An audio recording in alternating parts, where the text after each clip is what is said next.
जो हमारा टॉपिक आज का कलेक्शन डेवलपमेंट पॉलिसी है, और जिस तरह हमने लास्ट लेक्चर के एंड में हमने पढ़ा था, जो कि हमारा था कलेक्शन डेवलपमेंट प्लानिंग और collection development plan. We read that collection development plan is actually the direct result of collection development policy. Collection development policy is the thing which helps in making plans and designing other activities regarding collection development and collection management. So here we are going to discuss that what collection development policy is. And let me tell you that our next lecture will be about writing collection development policy. So here we are going to discuss what collection development policy is, what are the definitions about collection development policy, etc. In next lecture we will discuss about collection development policy writing, how to write collection development policy. Okay, is it clear? So here in intro, we are again going to discuss what collection development is. So collection development includes everything, as I told you earlier, that collection development includes everything that goes into acquiring material, including selection, ordering, and payment. Okay? And we read that collection development management is a term which encompasses all the activities regarding collection acquisition and its maintenance and its retrieval, etc., etc. Okay, so it is a chain of events that include collection development को हम दोबारा से explain यहाँ पे कर रहे हैं. Collection development वो प्रोसेस है जिसमें मटेरियल को एक्वायर करना इंक्लूडेड है, और मटेरियल एक्वायर करने में जो प्रोसेस आते हैं सिलेक्शन, ऑर्डरिंग एंड पेमेंट. पहले हम सिलेक्ट करते हैं चीजें, देन ऑर्डर करते हैं, और फिर उसकी पेमेंट्स होती हैं. ठीक है, आफ्टर ऑर्डरिंग पेमेंट्स होती हैं. तो ये कलेक्शन डेवलपमेंट में इंक्लूडेड है. फिर इसको आगे बोला जा रहा है कि कलेक्शन डेवलपमेंट का जो प्रोसेस है वो एक चेन है जिसमें कौन कौन से स्टेप्स इंक्लूडेड है. Planning, administration and control.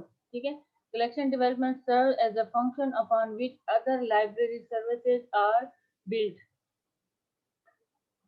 collection development understood है, हमारे पास collection होगी तो उसकी बेस पे ही हम आगे के अपने जो लाइब्रेरी के ऑपरेशंस हैं वो परफॉर्म कर पाएंगे और लाइब्रेरी की सर्विसेज परफॉर्म कर पाएंगे.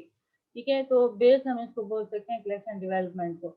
It is a process of assessing the strengths and weakness in a collection and then collecting a plan to correct the weaknesses and maintain the strength. Every library collects the library material based on the collection development policy. Collection development ही हमारे पास एक ऐसे tool भी है जिसकी help से हम अपनी weaknesses और strengths को highlight कर सकते हैं, और after highlighting the weaknesses and strengths we can correct the weaknesses and we will be able to maintain the strength. ठीक है, और कलेक्शन डेवलपमेंट हमारी लाइब्रेरी में हर लाइब्रेरी कलेक्शन कैसे डेवलप करती है, किस तरह से मटेरियल एक्वायर करती है और किस तरह से मटेरियल के रिगार्डिंग दूसरे डिसीजन लेती है on the basis of collection development policy. So here comes what collection development policy is. Definition of library collection development policy. A collection development policy is a written statement. Okay, is a written statement. It's not a verbal action or verbal operation or service or anything else. It is a written statement. Okay, of selection principles and criteria with guidelines on the depth of subject coverage and details such as language, geography, time period, etc. So collection development, what collection development is? Collection development is actually a written statement. Mind it. अगर आपसे कहीं भी कोई पूछता है कि collection development policy क्या है या कोई भी पॉलिसी क्या है, तो वो पॉलिसी तभी कहलाएगी जब वो एक रिटन फॉर्म में होगी. ठीक है, रिटन फॉर्म में होना इसलिए जरूरी है कि ये गाइडलाइन होती है, और जो रिटन गाइडलाइंस होती हैं उनको फॉलो करना इजी भी होता है, और उसमें एक कनेक्टिविटी और बैलेंस भी रखा जा सकता है. अगर आप किसी इदारे में हैं और आप वर्बली अपने सबऑर्डिनेट्स को या अपने जो भी स्टाफ है जो डिफरेंट रिस्पॉन्सिबिलिटीज हैं जिनके पास, उनको अगर आप वर्बल गाइडलाइंस देंगे तो उसमें मिसअंडरस्टैंडिंग भी आ जाती है, और उसमें चीज़ों को फॉलो करना और उसके हिसाब से आउटकम्स लेना पॉसिबल नहीं होता. जब आपके पास एक रिटन फॉर्म में चीज़ होती है तो उसको फॉलो करना, उसको फॉलो करवाना, लोगों को उसके अकॉर्डिंगली रिस्पॉन्सिबिलिटीज असाइन करना, और अपने जो आपका सेट गोल्स होते हैं, आपके जो भी मिशन होता है, जो भी आपके आउटकम्स आप लेना चाहते हैं वो लेना भी इजी हो जाता है। ठीक है, तो कलेक्शन डेवलपमेंट असल में एक रिटन स्टेटमेंट होती है जिसमें सिलेक्शन के रिगार्डिंग उसके प्रिंसिपल्स, क्राइटेरिया और गाइडलाइंस और सब्जेक्ट डेप्थ वगैरह के हवाले से तमाम जो प्रिंसिपल्स हैं वो दिए जाते हैं। ठीक है, अब हम आ जाते हैं कि एक्सपर्ट्स ने किस तरह से इसको डिफाइन किया कलेक्शन डेवलपमेंट पॉलिसी को। तो हम जी एडवर्ड एवंस की हम इसमें डेफिनेशन देखते हैं। सबको आवाज आ रही है? Yes ma'am. Okay, yes ma'am. सबको समझ आ रही है? Yes ma'am. Good. Yes ma'am. तो जी एडवर्ड एवंस जो है उन्होंने इसको किस तरह से डिफाइन किया है कलेक्शन डेवलपमेंट पॉलिसी को। According to a collection development policy is the written statement, as we earlier read, to the plan providing details for the guidance of the library staff. ठीक है, ये हमारे पास collection development policy according to Edward एक written statement है plan के लिए जो कि हमें डिटेल गाइडलाइन प्रोवाइड करते हैं किसको, लाइब्रेरी स्टाफ को, रिगार्डिंग द कलेक्शन डेवलपमेंट। ठीक है, जो भी कलेक्शन डेवलपमेंट के हवाले से स्टेप्स लेने होते हैं collection development policy written form में गाइडलाइंस प्रोवाइड करती है। ठीक है, thus a policy statement is a document representing a plan for action and information that is used to guide the staff thinking and decision making। ठीक है, उनके मुताबिक collection development जो है वो एक स्टेटमेंट है, डॉक्यूमेंट है जो कि रिप्रेजेंट करती है प्लान ऑफ एक्शन। ठीक है, वो प्लान हमें बताती है जिसके मुताबिक हमने एक्शन लेने होते हैं, जिसके मुताबिक हमने स्टेप्स लेने होते हैं कलेक्शन को डेवलप करने के लिए एक लाइब्रेरी में। और ये गाइडलाइंस किसके लिए होती है? स्टाफ के लिए होती हैं। ठीक है, यहाँ पे कलेक्शन डेवलपमेंट का जो प्रोसेस है ये टोटली स्टाफ के लिए गाइडलाइंस है कि किस तरह से डेवलप करनी है, क्या डिसीजन लेने हैं, क्या करना है। ठीक है, मकसद कलेक्शन डेवलपमेंट का होता है यूजर को सेटिस्फाई करना। बाकी जो कलेक्शन डेवलपमेंट पॉलिसी और ये चीजें हैं ये गाइडलाइन यूजर के लिए नहीं बल्कि स्टाफ के लिए होती है। ये आप लोग क्लियर रखें माइंड में। ठीक है, specially the policy is consulted when considering in which subject area to acquire material and deciding how much emphasize each area should receive. हमने ऊपर क्या पढ़ा, एक सब्जेक्ट डेप्थ की कवरेज के हवाले से भी हमें गाइडलाइन मिलती हैं। तो एडवर्ड्स की जो हम डेफिनेशन पढ़ रहे हैं उसमें हमें ये मालूम हो रहा है कि खासतौर पर पॉलिसी को कंसल्ट किया जाता है उस टाइम पे जब हमें किसी एक खास सब्जेक्ट एरिया में मटेरियल एक्वायर करना होता है। उसके हिसाब से कलेक्शन डेवलपमेंट पॉलिसी जो है वो एक वाज़ेह गाइडलाइन होती है और वो हमें हेल्प आउट करती है कि हम डिसाइड करें कि कौन सा सब्जेक्ट एरिया में नीड है और उस सब्जेक्ट एरिया में किस हद तक हमें मटेरियल एक्वायर करने की ज़रूरत है, कितना इन डेप्थ हमें उसमें कलेक्शन को डेवलप करना है। ठीक है, अब हम आ जाते हैं रिचर्ड के गार्डनर की तरफ। ठीक है, तो according to Gardner a collection development policy is a written statement as everyone is saying that is both planning tool and a communication device. According to Gardner, collection development policy written statement तो है, it is a planning tool and also a communication device. Planning tool इसके हिसाब से हम plan कर सकते हैं collection development के हवाले से डिसीजन ले सकते हैं और इसी को फॉलो करते हुए जो स्टाफ है वो रिगार्डिंग कलेक्शन डेवलपमेंट एक दूसरे के साथ कम्युनिकेट भी कर सकता है। तो ये एक कलेक्शन डेवलपमेंट पॉलिसी जो है वो रिटन स्टेटमेंट है जो कि एज प्लानिंग टूल भी एक्ट करती है और साथ ही साथ वो एज कम्युनिकेशन डिवाइस भी अपना रोल परफॉर्म करती है। ठीक है, it should serve as a day to day working tool that provides that necessary guideline for carrying out the majority of tasks within the area of collection building.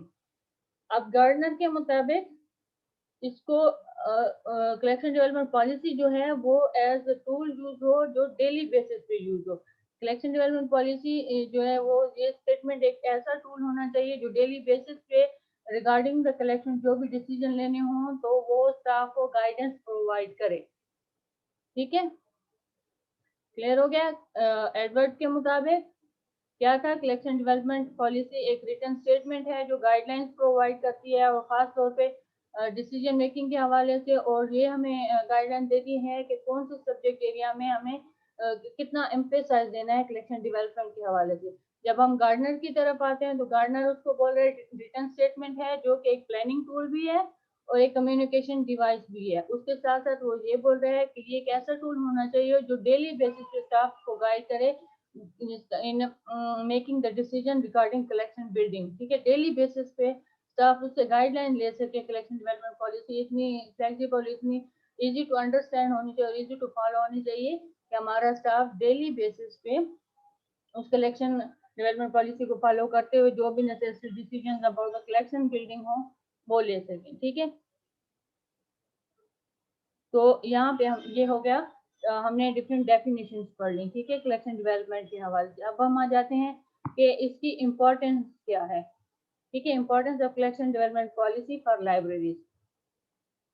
A collection development policy has necessary for a number of good reasons. कई reasons हैं, उनमें से कुछ हमने यहाँ पे point out किए हैं, पिक आउट किए हैं, यहाँ पे इनको हम फॉलो करते हैं। Collection development policy forces the library staff and governing body to think through the goals of the library. किस चीज में हेल्प आउट करती है कि गोल्स ऑफ द लाइब्रेरी को, जो भी हमने अपने स्टार्टिंग लेक्चर में ये पढ़ा था कि कलेक्शन डेवलपमेंट प्रोसेस जो है वो मिशन जो होता है उसके अकॉर्डिंगली चलते हैं, कलेक्शन को डेवलप करने में हेल्प आउट करते हैं लाइब्रेरी का। ठीक है, तो यहाँ पे हमें कलेक्शन डेवलपमेंट पॉलिसी की इम्पोर्टेंस क्या है, इसकी मदद से हम लाइब्रेरी के गोल्स को अचीव कर सकते हैं। ठीक है, it help to assure that the library will seriously commit itself to serving all parts of the community.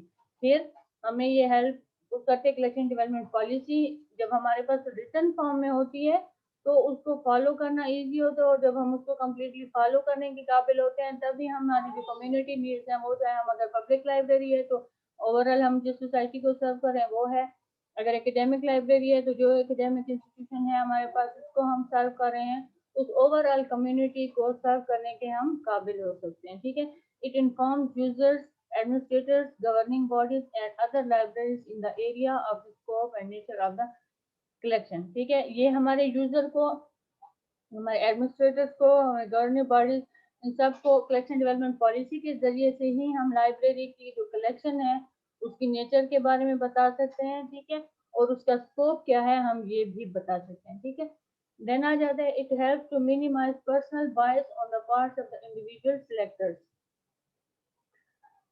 फिर कलेक्शन डेवलपमेंट हमें हेल्प आउट करती है जब हमारे पास रिटन फॉर्म में होती है तो हर एक ने उसको ही फॉलो करना होता है, उसी कलेक्शन डेवलपमेंट पॉलिसी को फॉलो करना होता है।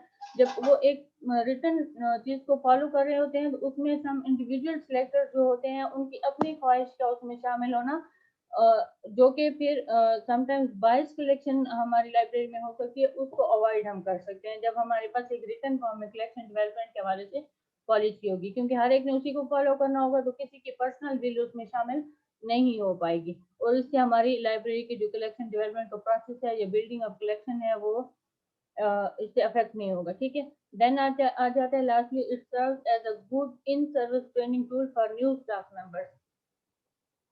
ठीक है, हमारे पास जो न्यू स्टाफ मेंबर आ रहा है, चलिए यहाँ पे हम ऐसे देखते हैं कि अगर कलेक्शन डेवलपमेंट पॉलिसी नहीं भी है तो जो ओल्ड है स्टाफ हमारे पास, वो यूज टू है, वो एक्सपीरियंस है, वो मे भी जानते होंगे इस तरह ये स्टेप फॉलो करके कलेक्शन को डेवलप करना है, लेकिन जो न्यू अपॉइंट हो रहा है उसको गाइडेंस रिटन फॉर्म में चाहिए। तो हमारे पास जब रिटन फॉर्म में कलेक्शन डेवलपमेंट पॉलिसी होगी तो वो हमारा जो न्यू स्टाफ है, जो न्यू अपॉइंटेड हैं, उनके लिए इन सर्विस ट्रेनिंग टूल के तौर पर भी ये कलेक्शन डेवलपमेंट पॉलिसी जो है, जो रिटन स्टेटमेंट है, वो हेल्प आउट करती है। That's it.